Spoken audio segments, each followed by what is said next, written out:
of Yakima. I'm a native of Eastern Iowa, so I think that's plenty. Okay, I'm Joe Miles. I live in Yakima. I'm originally from Richland, Washington. And for the last several years, I've been researching history at Yakima Valley Museum and also at Yakima Valley Libraries. And so I've been specializing mostly in Old West history in the 1850s in Yakima Valley. And lately, we got interested in a project about downtown Yakima between the years of 1887 and 1914. And it was a period of really magnificent architecture and just impressive brick and stone buildings in an environment of horse and buggies. And it was so compelling that I searched through all the collections that John has put together, and I was able to find these old photographs and then put them in order chronologically so that we could see and feel how the old city of Toppenish came together. It's Yakima. Sorry, Yakima. Yeah. I also researched Toppenish. So that's why John's here. Keep you balanced. So we could go ahead and start with the pictures now. Mm-hmm. And we've got about 70 of them. Wow.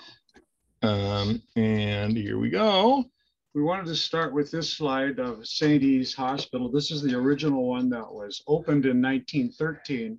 And it's really representative of the end of the Gilded Age, because as you can see, there's horse and buggies. We don't see it yet, so we're gonna. Oh, I shared the screen. Yep. There you go. I got the screen shared. Are you sharing? I shared them. Try it again. There you go. There we go. Oh, okay. Sorry. Oh. I must have not hit that strong enough. How about that? Okay, now we need to go full screen. Right. There you go. Okay. There. Perfect. All right, now you got it. We're all looking at the same thing? We're looking at St. E's Hospital. Right. Okay, yes. And this is really representative because you can see the horse and buggy traffic parked in half of the parking lot and the very early cars parked in the other. This was on the location where it still is, although of course not St. Elizabeth's, but the hospital itself was started in 1891 by the Sisters of Providence. And it was started in an old house, essentially where Miller Park is. Yeah. And then they got this property and built, this was kind of their first really main building, which really doesn't exist anymore. It's been, remodeled all around and whatnot. So it's really not there anymore. Yeah. So anyway. Next. Another one of our favorite buildings was the Yakima County Courthouse that was located where the present courthouse is today. This was built in 1906, and you can see it just has wonderful, beautiful lines and great architecture. So we're happy to save this photograph and share it whenever we can. Yeah, notice that on there in the lower right is the statue of the Colonel Weisenberger statue. He was the head of the company that served in the Spanish-American War, Company E. The thing that's always kind of interesting about him is that all the members of that company were from Yakima, North Yakima, but he himself was not. He was from Bellingham. He was from Bellingham, and he also died before the statue could be finished. Oh. It was dedicated in 1902, and it was originally right in the middle of 3rd and Yakima Avenue, Yakima Avenue and 3rd Street. And but it only lasted there for 4 years, because when the trolley lines went in 1906, 07, that's when they built this courthouse, and so they moved it over here. So yeah, it's the same statue that's at the corner of Natchez and Yakima Avenue that we can still look at today. Yeah, they moved it when they built that front on the courthouse, which really ruined this building. That was probably one of the, you're going to hear me throughout this thing kind of bemoan the kind of bad choices that have been made, because they built that building, which is still there, the one that's right on 2nd Street, right across from City Hall, in 1941, and totally obliterated the building behind it, so that in 1961 it was real easy to tear it down. But we'll go back a few more years, back to the time when Joe and I first came here.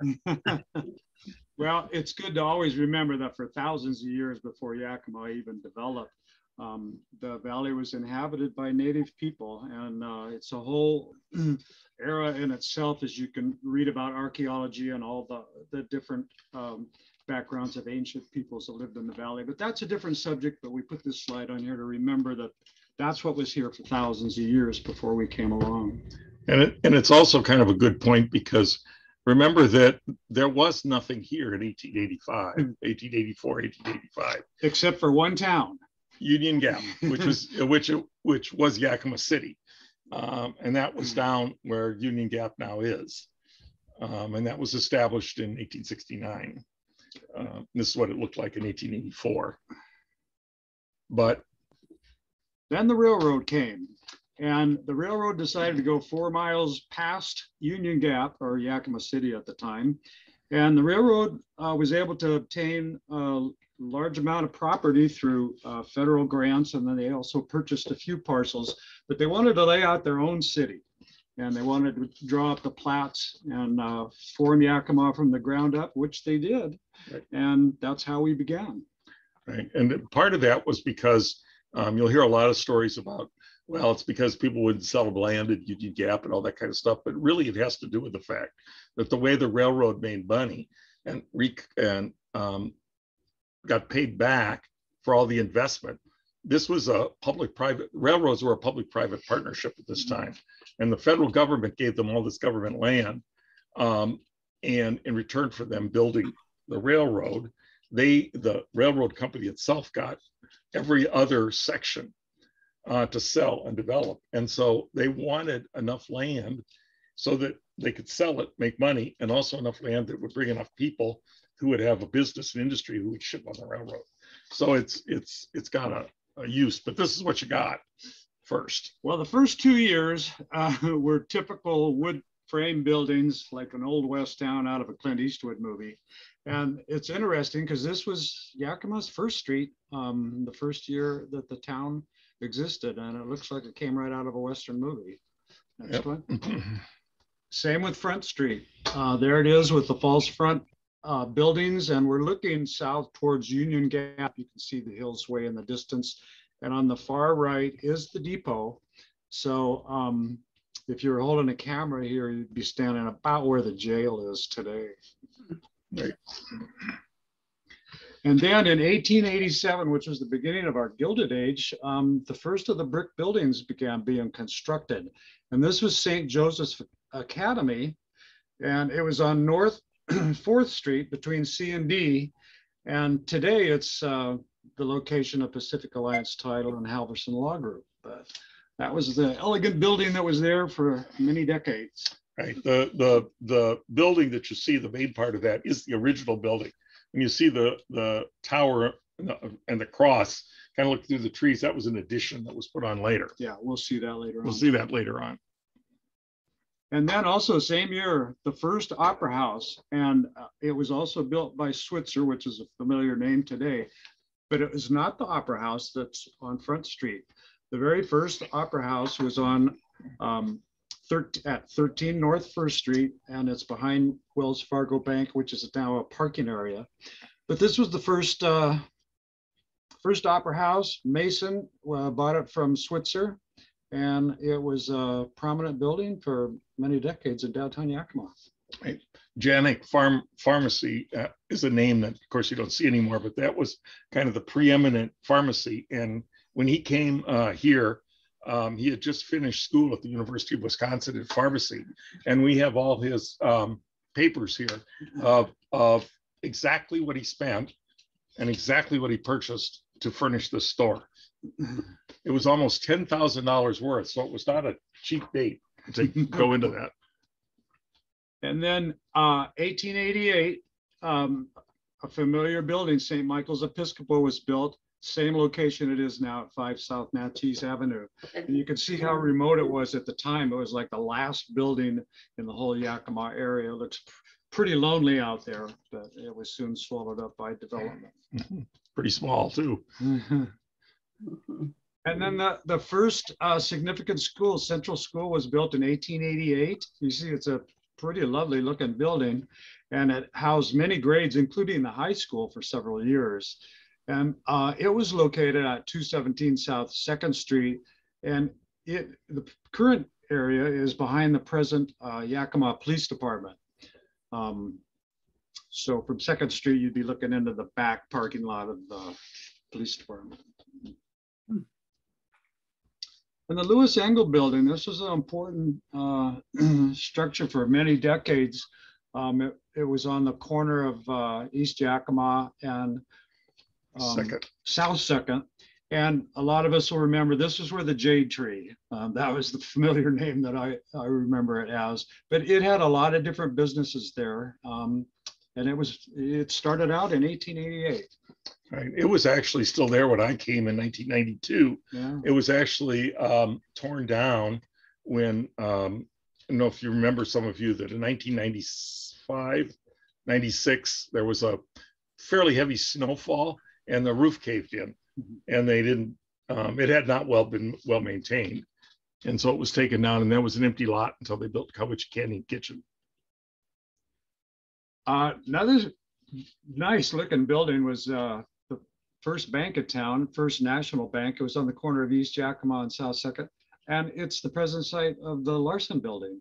So as elegant as it was designed and built, it was replaced by an even more prominent, long-lasting structure. The thing that I found very interesting about this is when they decided to tear it down to build the Larson building, the lot became available for Larson to build it, mostly because Larson was one of the main stockholders in the First National Bank. And so he arranged the merger of this bank with the next bank up at the corner, Yakima Bank, which became the Yakima National Bank, which is now Key Bank. Okay, and then this is Yakima National Bank. And it was, okay, this is like the left half of Key Bank today, but it began as Yakima National Bank in 1888, and it looked just like that. And this is another building, similar architecture, the Syndicate building, constructed in 1889, and it was located at 29 North 2nd Street, which is the present site of the parking lot across from 2nd Street Grill. And this was an important building. It housed a post office for several years, and then the Yakima Herald newspaper was located there for several years also. It was interesting because the presses for the Yakima Herald Republic were caused so much vibration that the 3rd floor was eventually removed. And so for a long time, it was just a 2-story building. So you'll see pictures of it. It's a 2-story building, but it originally started as a 3-story. I didn't know that. No, you didn't? Okay, and every good town's got to have hotels. So in 1889, the Hotel Bartlett was constructed, a fine-looking brick building. And it was in the location of the parking lot that is just north of McDonald's today. You can see they had even stagecoach service from the depot a block and a half away. Yeah. The museum, has one of these freight or passenger van vehicles here that I've always wanted to get restored, and it's partially restored now by a friend of mine before I retired, but I don't think anything more has been done to it since then. But it's a pretty rare vehicle because most people don't have them anymore. They're so big. And you need more than one hotel. So in the same year, 1889, Hotel Yakima was constructed on the lot that today is the Olive Garden. And there you see the statue in its very first location when it was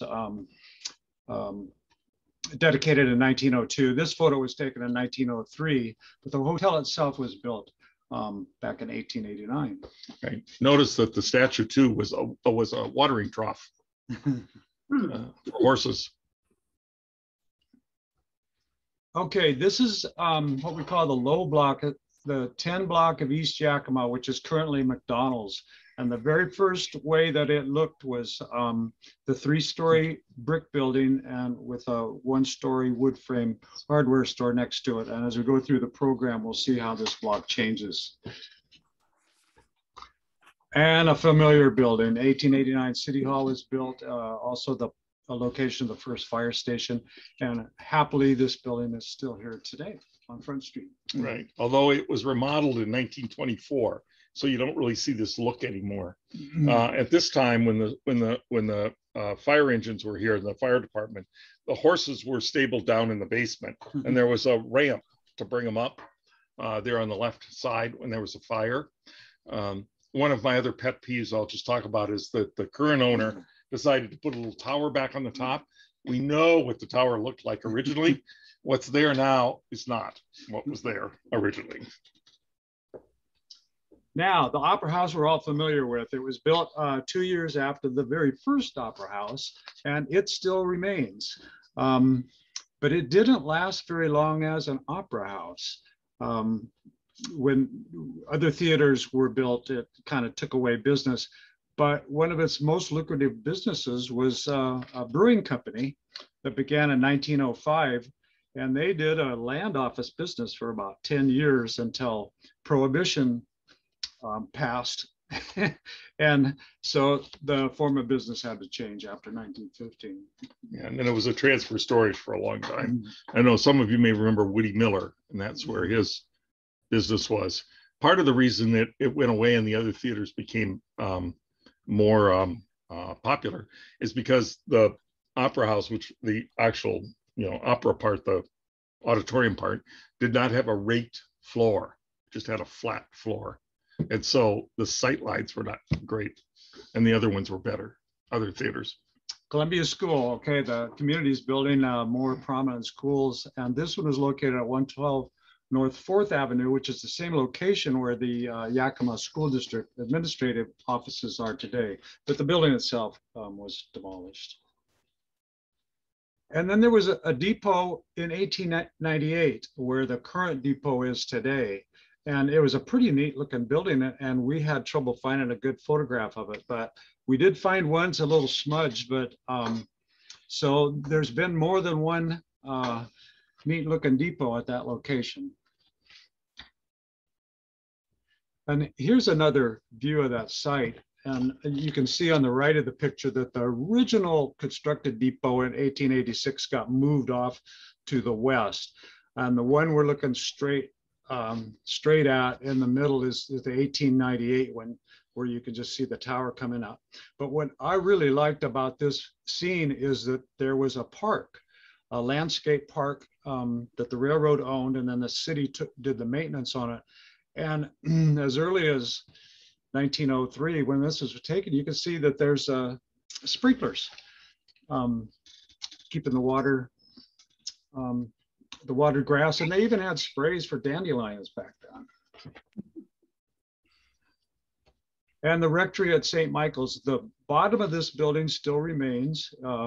It originally was a 2-story building in 1899. The stone part remains, and then the wood frame part eventually it went away. And one of the interesting things is this was the location for the emergency hospital in 1918 during the Spanish influenza. And Lund Building still here today, has the date on it, 1899. We're happy this is still with us. Couldn't find a really old picture of it though, so I had to use one from 1984 by Newbill. Right. Although the one thing that is, you can still see if you see the masonry on this one on the side there above the Corday's awning was still the original masonry. And I think some of you may remember that it collapsed, and the current owner at that time then rebuilt it with the side with the stone you see now. But it's a different stone work that you have right now. 1900, the first separate high school was constructed on North 3rd Street between D and E, and unfortunately burned down in 1907. But when you're driving down 3rd Street and you see the Catholic Charities And Yakima Legal Center, that is the lot where the first high school was back in 1900. It burned right after Christmas in 1907. And so the kids were thinking they didn't have to go back to school, but they found a spot pretty quickly. The old Methodist church. Yeah. Okay, Larson's Theater. This is the one that provided all the main competition in town. Really popular theater. It's located on the northwest corner of 2nd and A, where the Yakima County Performance Park is located now. So it was originally built as Larson's Theater, and then 3 years later, they changed the name to Yakima Theater. So if you read old newspapers, when they say Yakima Theater, it's the same building as the original Larson's. And we were on, Yakima was on the main route, and we had major performers who came here of that at the time, you know, Madam Schumann Heinck, you know, a lot of major touring shows came through. Okay, here's the block. You remember the low block with the hardware store? This is that same block where McDonald's is today. And the three-story building is now known as Schatz Cash Store Department Store, and had a little different look to it. But this is a beautiful picture. I think this was a Ashel Curtis. Yeah, I think it was too. Yeah. Photograph, but this is one of our favorites. Yeah. That's my great grandfather. Oh, there you are. Great. Nice. Good.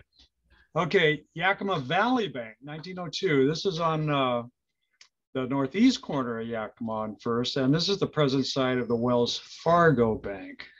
You can never have too many banks. Coffin Brothers, built in 1902. This is a neat building, a real popular department store. And now it's gone. And the present site is JEM Development, and it's still for lease. But this is the one where the second floor was the Oddfellows. Oddfellows. So it's Oddfellows on top and Coffin Department Store on the ground floor. If you look up at the right in the middle of the above Coffin Brothers, you'll see the IOOF symbol up there. And the entrance to the lodge was on North 3rd. It was on the side there, and you went up the lodge. They actually tore this down and rebuilt. So the building that's there now is really not this building. Even though it's a stucco covered and everything, it's all been kind of not there. This is one of my favorite buildings. Gosh, we just love this one. The 1902 Presbyterian Church, and it was located right on the corner of 3rd Street and A, which is now the Liberty Building. Yeah, the Liberty Building, but now it's Pendleton Way. Oh, Pendleton. Yeah, so you can see just the fine lines and the beautiful stone in this building, but we have the photographs to remember. Yeah, that's a great church building. Oh, I like this one. 1902, this was the commercial saloon, and that's 7 North Front Building, and it's still here today. In fact, I couldn't find an old picture of it, and so this was just taken like a year ago. And I was able to get an angle where there were no vehicles or anything. So looks pretty legit for a 1902 building.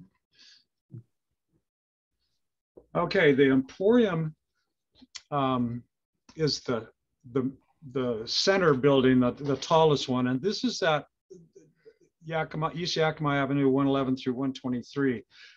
Almost all of these buildings still remain, but they've changed names and type of business so many times it's hard to keep track, but you recognize the lines on the corner building. That's a different building. And this building is not there anymore, but the next one in is now there's a cantina in it, whatnot. For a long time it was Lee Seaman, and then the little building next to it was all part of the same thing, but it was really quite a grand building. The reason everything's all decorated right now is this is actually May of 1903. And that's, of all people, President Teddy Roosevelt riding down the street there. Yeah, time to remember. Right. He was touring the West to kind of promote the passage of the 1902 Federal Reclamation Act, which is really what makes Yakima possible, because that's when they got the federal money to build all the canal systems and the storage. Okay, and now Yakima National Bank, which we saw earlier in 1888, was in the middle of the block, has now, they bought another one-story hardware building. They demolished that and then built their new 1903 National Bank building right on the corner.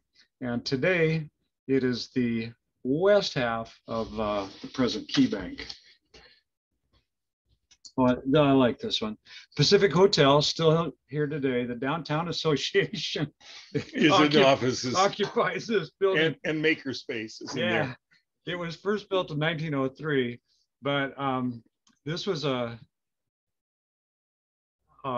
1910, I think this was actually taken, but this is one of many parades they had in Yakima. And I love this one because they had both one hump and two hump camels in the same parade. Yeah, the circus was in town. This building actually was built in two stages. The third floor was added later, but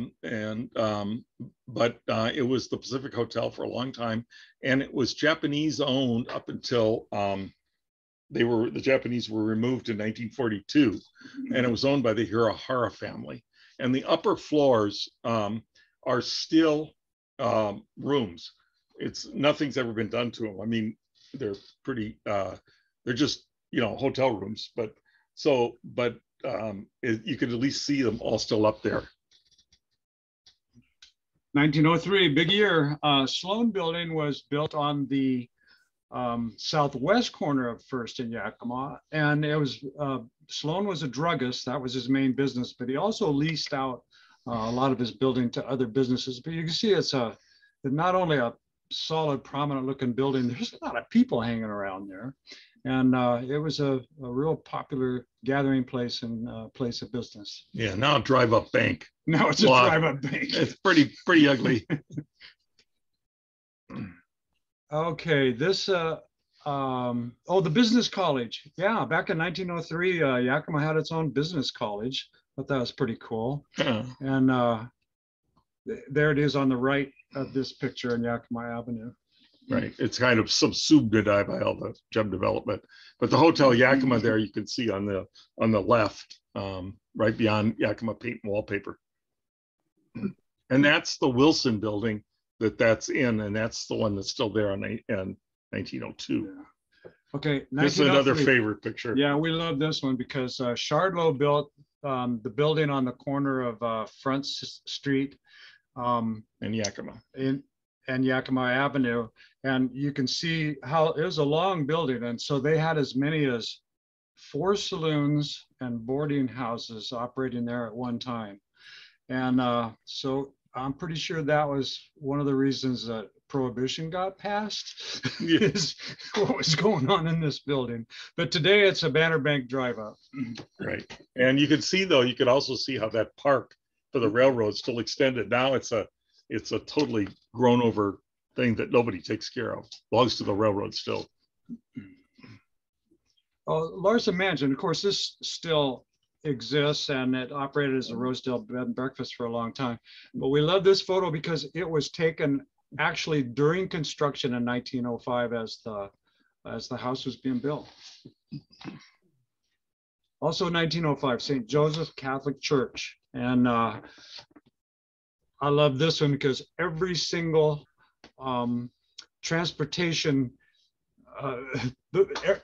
there was a horse for everyone who went to church that day. There were no cars. It was prior to automobiles, and there's even a stable full of horses off to the far right of the picture. So this is one of my favorite pictures of that. Yeah. This was really kind of a tragedy because it could still be there had it not been for the unfortunate fire that destroyed it. The front still looks the same. This is another one I wish were still here. Yeah, what can we say? And that's First Methodist Church. And that's basically where the mall, downtown mall parking garage, they tore it down for that.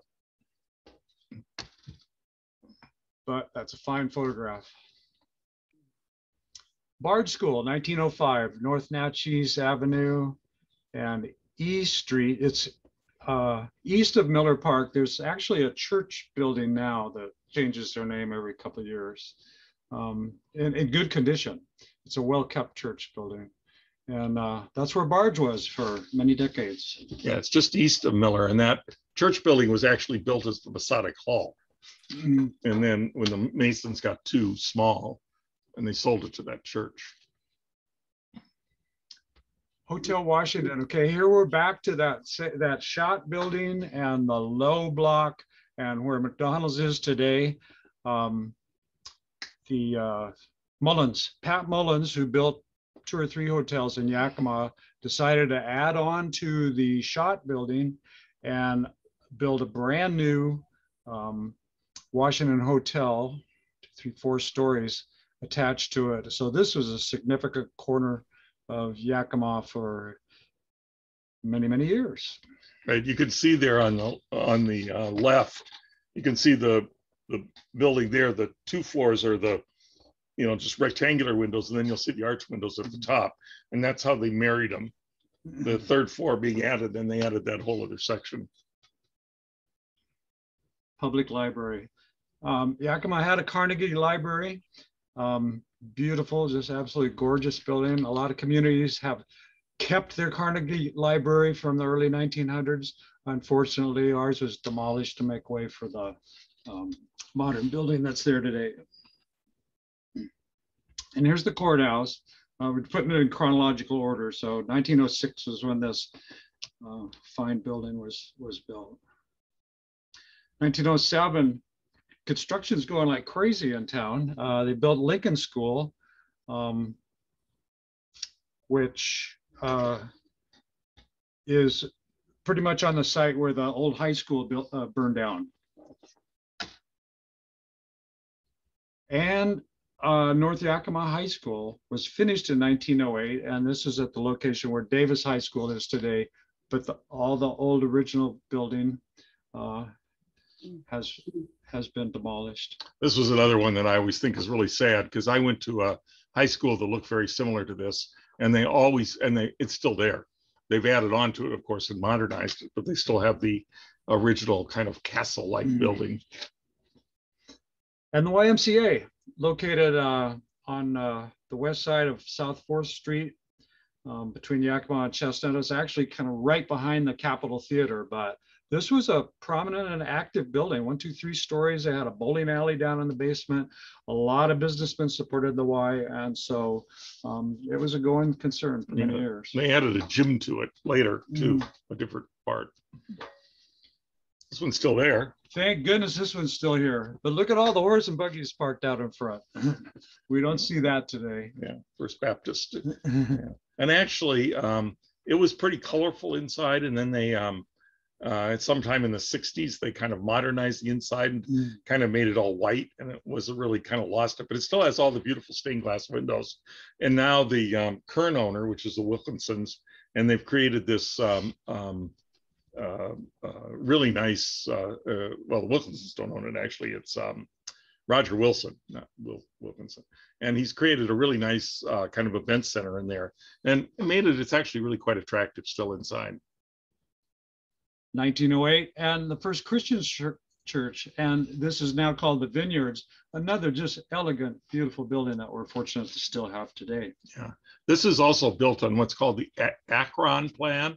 There are a lot of churches across the country built like this, and if you go in there now, you'll go into where the auditorium is, and you'll see on the left, doesn't operate anymore, but there was kind of an overflow section, and those were all built so that the whole wall, which is huge, 40 feet or whatever, would separate in the middle, and the bottom half would go back in the floor and the other half would go up at the top, kind of like a big accordion door, except not horizontally but vertically. It was really kind of neat. Most churches don't have it any. I mean, they may have it still, but it doesn't work anymore.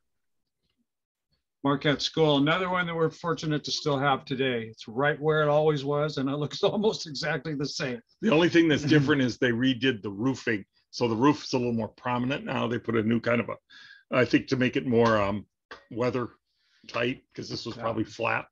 And so they made it a little more humped and whatnot, so you can see the roof now. 1909. Also 1909, Hotel Titan, which is still there on the corner of South First Street and Chestnut. Looks a little different, but it was a fine looking building in 1909. Yeah, they've done a pretty good job of restoring it. We provided the pictures and whatnot to the architect who did the restoration work down. It's now apartments, and then there's a beer place. And actually, this building was, I have to get my plug in here, but this building was done in response to the fact that there was going to be the plaza built there, the parking lot. And so a lot of these spaces were all leased and ready to go. And when the council killed the plaza, all that development went away.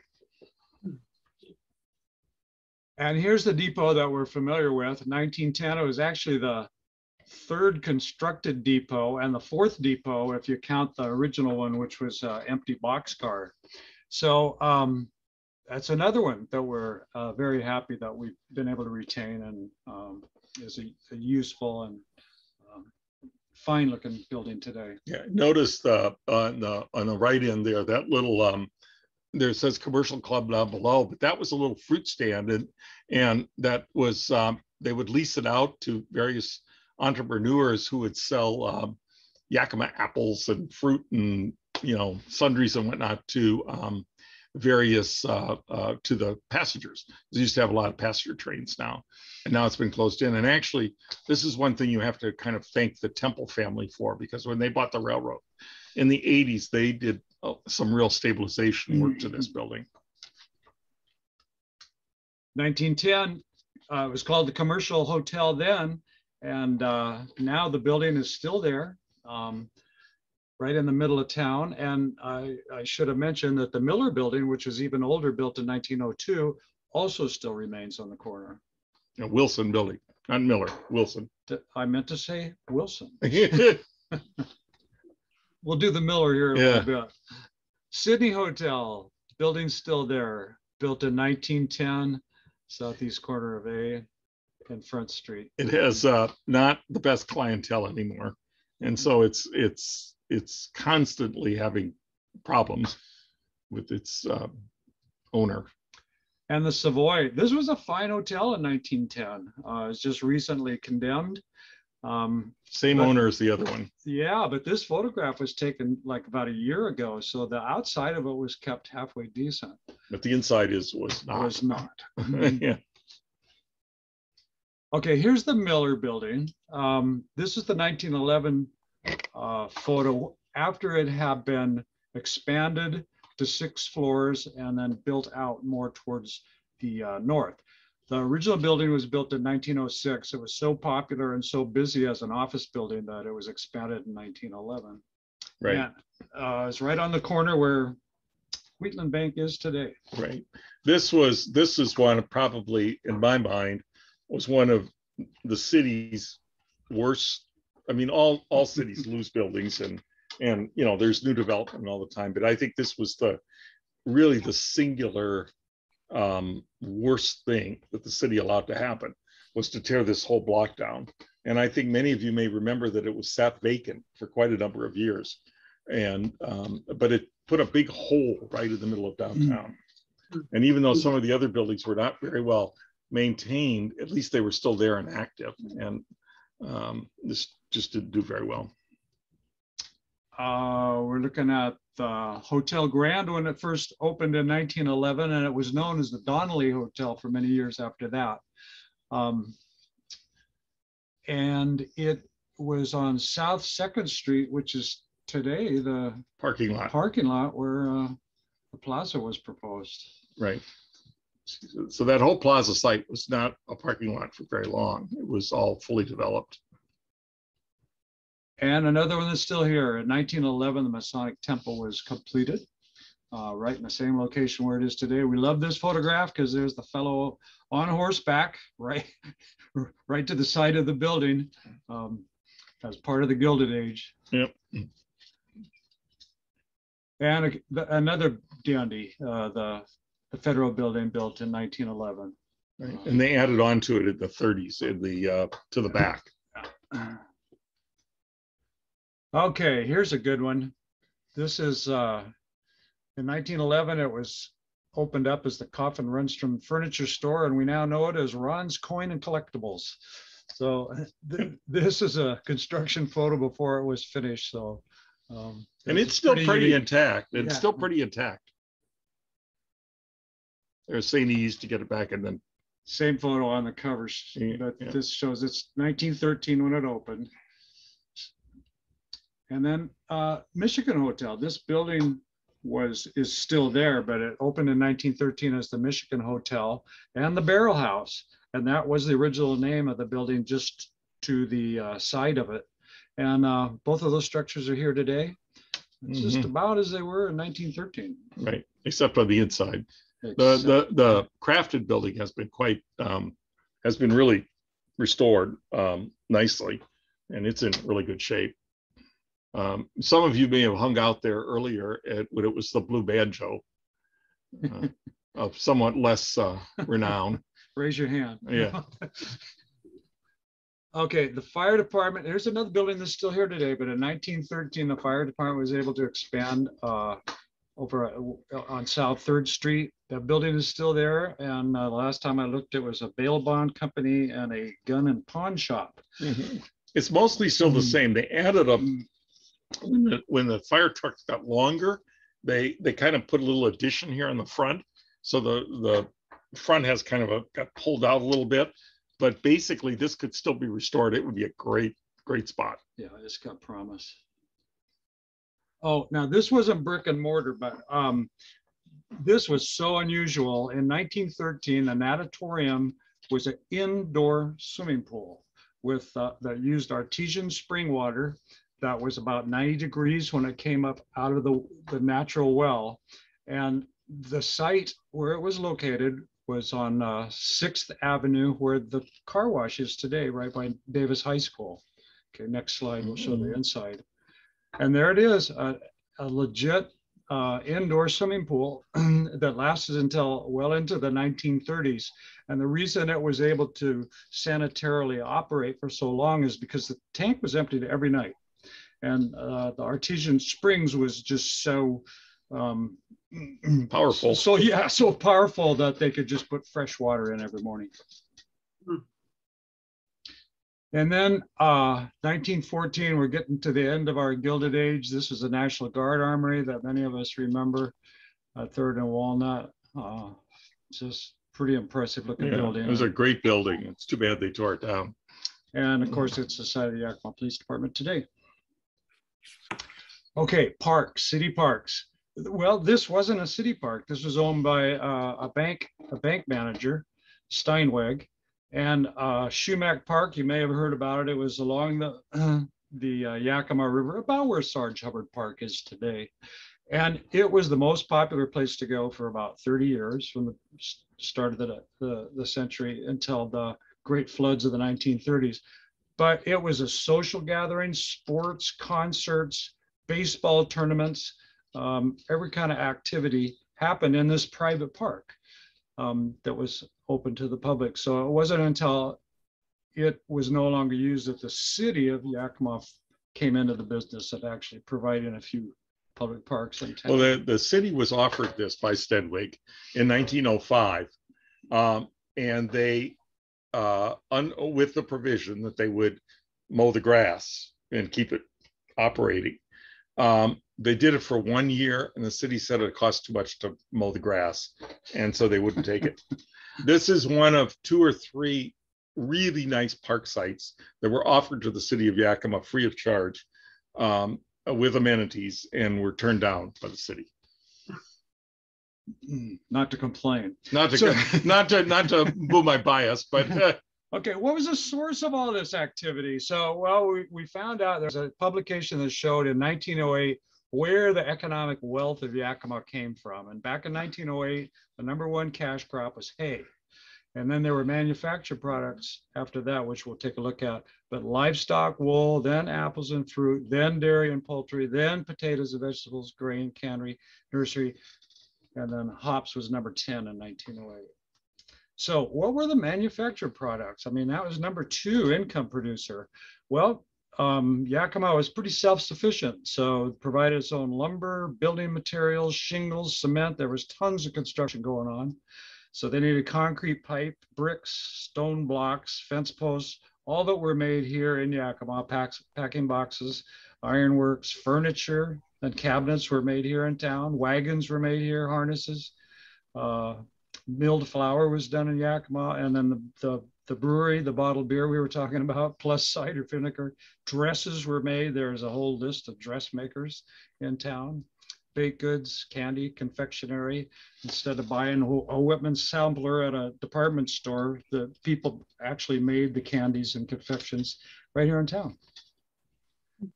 This is one of our favorite photos because this really visualizes what the Gilded Age was all about. You know, cobblestone streets, even though there were no cars, we've got paved streets, 5-story buildings, horse and buggies, women in long flowing dresses and bonnets. So this was what we really wanted to focus on, what was going on during that time period. Okay, frequently asked question. What was the population? I want to ask a question. I have a lot and I want to build a building. Who did they go to, and what were the controls? And were there city people who decided the style or helped with the planning of the building? How did that work then? You know, that's a great question. There was a city hall, and there was city staff, and there was a city council, and a building department. So we got to assume that they had to coordinate all that, and permits were pretty strict. So you had to have a permit to operate a business or do a building in town.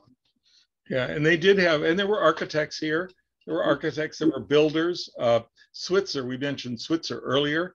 He was an early contractor, just like Moen. And then the other thing that the people did is they got a lot of their plans from, you know, out of builders' books. There were a whole host of publications that were put out from San Francisco, or anywhere, and they would build you know, and they would build to those specs. Mm-hmm. But you could you know, pretty much build. They didn't have the same kind of design controls and whatnot that, well, we still don't have them here. Some cities do, but they don't have them here. But no, they could. It was all their brick was actually made locally or nearby. Granger had a big brickyard. We had big lumber mills. All that stuff was available. The furniture, Boise Cascade Furniture, Cascade Mill, we actually have some of their catalogs here. And they not only, I mean, now, you know, in recent years, you think of them as making, you know, like rafters and that kind of stuff. But in those earlier days, they made furniture. They made really gorgeous woodwork. It was all pre-done at the factory, and you just buy your fireplace surround or your whatnot, and from Cascade Lumber. Yeah. So, do you want to finish up before we get going on questions, or did you? No, we're basically done. Yeah, that's it. I just wanted to show the population slide. Yeah, show that one more time so we see that population slide. Well, sorry, I took it off. There it is. How many people were here when this was going on? Yeah. Well, when it started, there was. Oh, do it again. We don't see it. Oh, what'd I do? One more time. Okay, I got to go back. Just a minute. Sorry.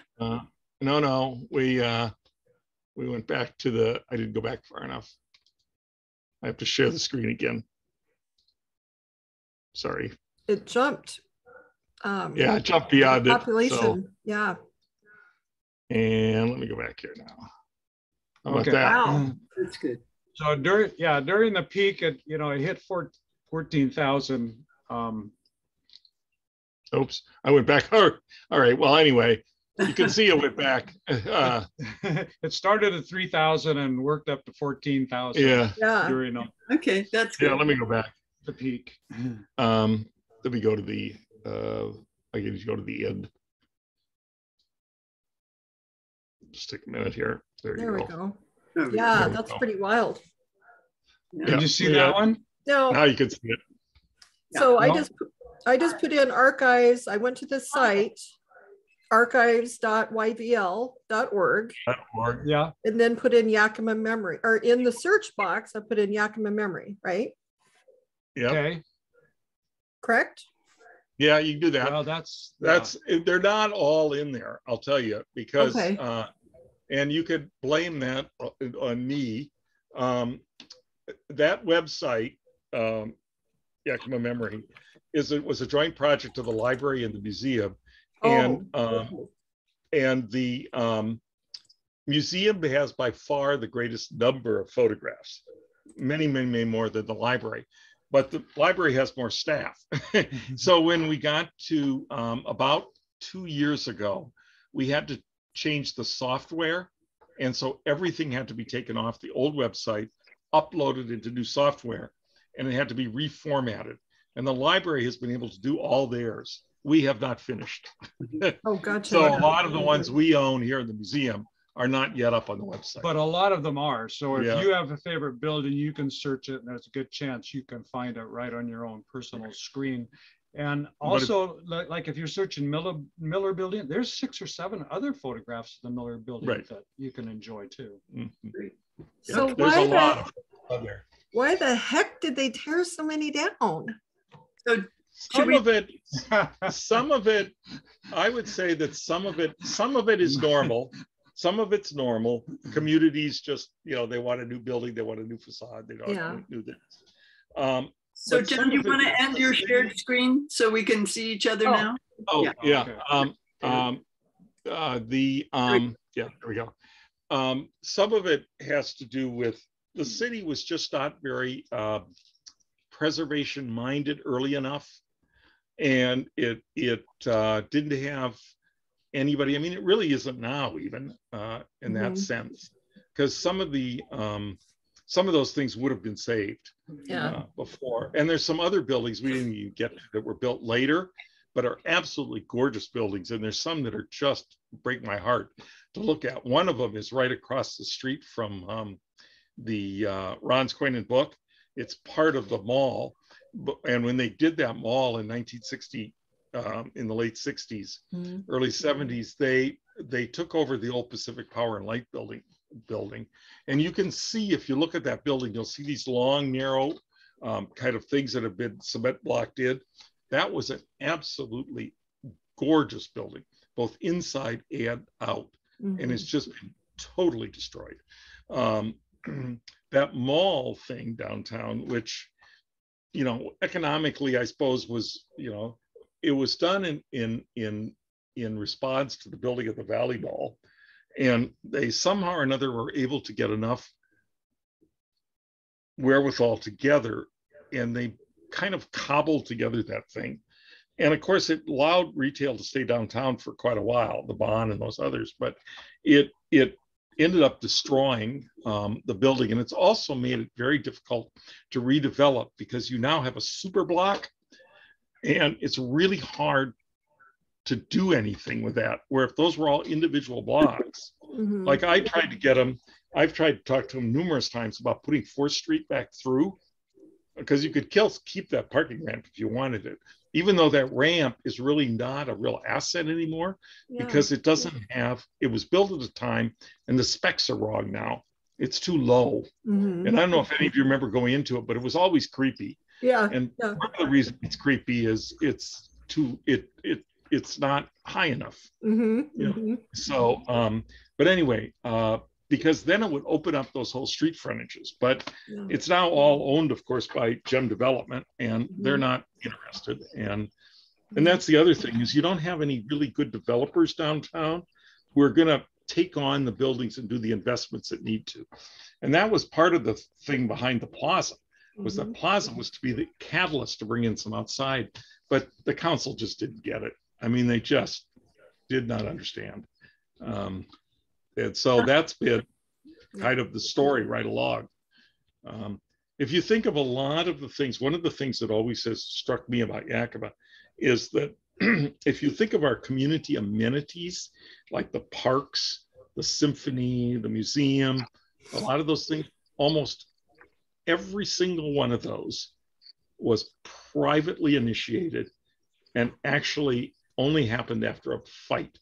It was never a public initiative. We have no park in Yakima, with the possible exception of Miller, that the city initiated. All the other ones were fights. City didn't want them, city didn't want them, city didn't want them. John, I have a question.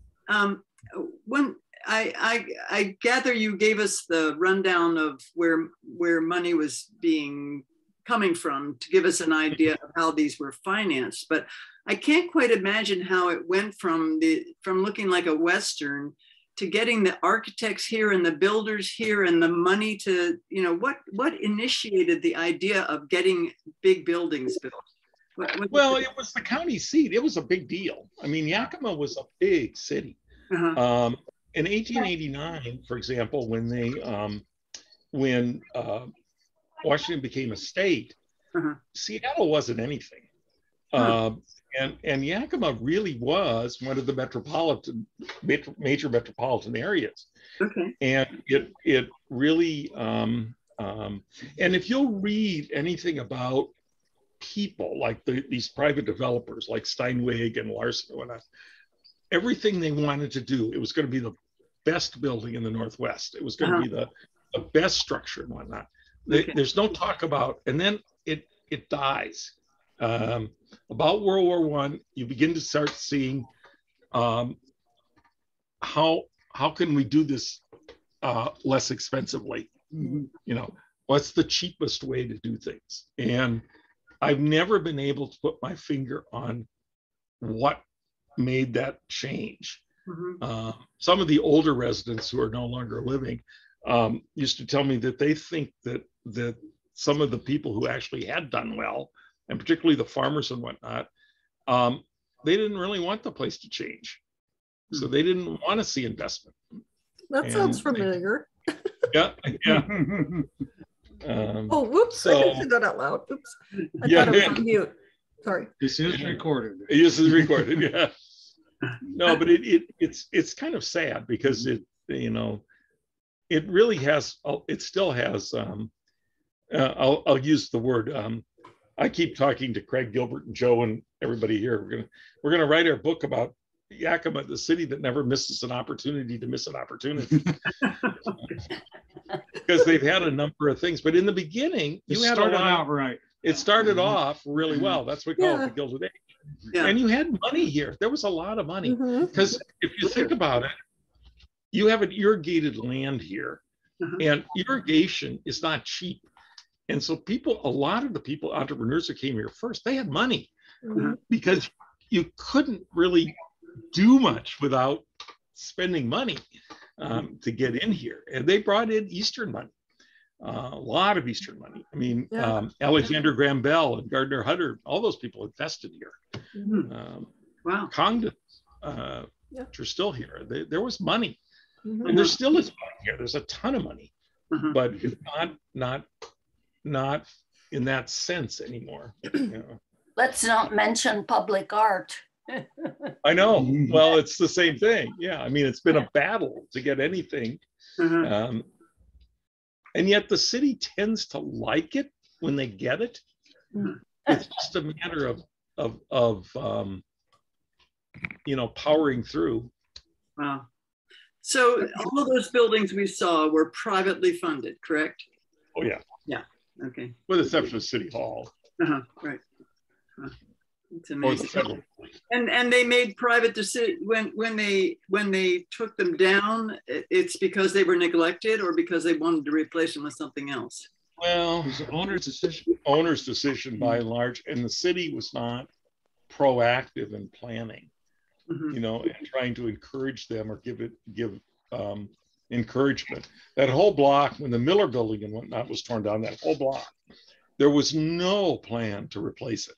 And there was no reason to give them a demolition permit. There was talk, but they could have kept that. And if they'd kept that, I still maintain that we would have had a little better chance because you didn't have so much. And then you do have some property owners that got it, they're paid for, and so they don't really care if they invest in them, and they don't. And So it's kind of tough. I want to be a wand waver in my next life. Well, it's not working. Okay. Oh, it's because of maybe it's because of the speaker. Oh, Is there any more questions? Anybody else? Right in the chat. well, very interesting. Chat. That Jean? Oh, in the chat? Oh, there you go. No, it's actually, this is Ray. But you're saying, but I see down below. Can you hear me? no. Yeah. Yeah, we can hear you, Jean. That's this. Yeah. Oh, it's Ray using Jean's machine. Hi, this is Ray. I'm using Gene's machine. When you have Yeah. the population figures, John, Yep. are those just figures from the Yakima city limits? Yeah. Yeah. Because Yeah.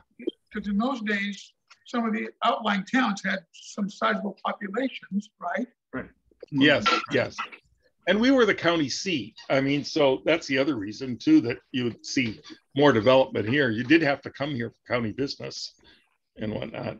In fact, there's a really funny story in like 1907 or 8 about the farmers complaining because they had started to pave the streets around the courthouse, and the horses didn't like the paved streets, and so they had to park. They had to tether their horses 3 or 4 blocks away. Wow, that's amazing. Yeah. Any other questions? Boy, this has been so interesting. Yeah. Yeah. It's kind of, we could have gone on and really sunk in some more. So very interesting. Yeah. You should not let Joe and I talk.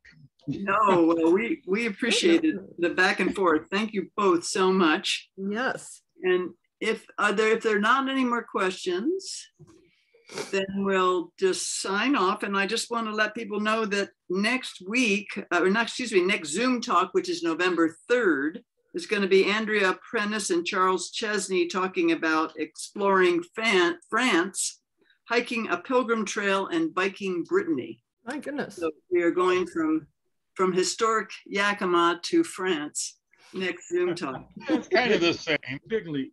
Yeah, it'd be quite a stretch. Yeah. So, All right. Well, thank Thanks you. for the opportunity. okay, 3 cheers for the presentation and from the archives. We really appreciate it. Thank you much. And we'll sign off. Thanks, everybody. Thank you, everybody. Bye. Bye-bye.